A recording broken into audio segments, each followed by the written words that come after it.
Foundation wall layout. In this section of the video, we will discuss establishing wall lines, squaring the layout, kicker boards, marking openings, and building rough bucks.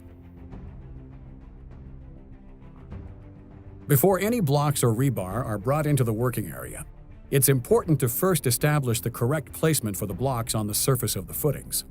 Mark the outside corner points of the building on lifting.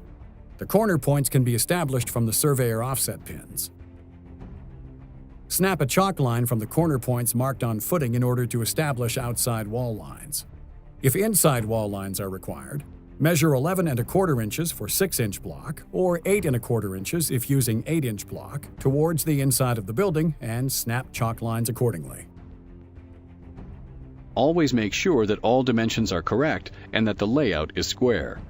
There are 4 ways to make sure your corners are 90 degrees: by measuring diagonals, with batter boards, by survey, and by the 3-4-5 method.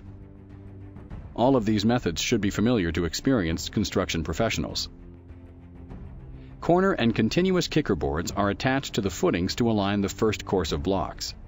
Corner kickers are placed after the lines are chalked. Nail a 24-inch piece of 2x4 kicker each way at outside corners. This kicker will maintain the proper position of the corner forms while you run your first course of block. Continuous kickers may be placed from corner kicker to corner kicker. Nail down lengths of 2x4 material following the chalk line marked on the footings. Continuous kickers help keep walls straight during the concrete pour. This is a good time to mark openings for doors and windows. Once the kickers are in place, it is worth laying out important information on the footings, such as the location and rough opening sizes of any windows or doors. Now is also the time to construct rough opening bucks and place them near their locations. A rough opening buck is a lumber frame which is used to form the opening in which a window or door will be placed. It is specially designed to allow concrete to be poured through it into the blocks below.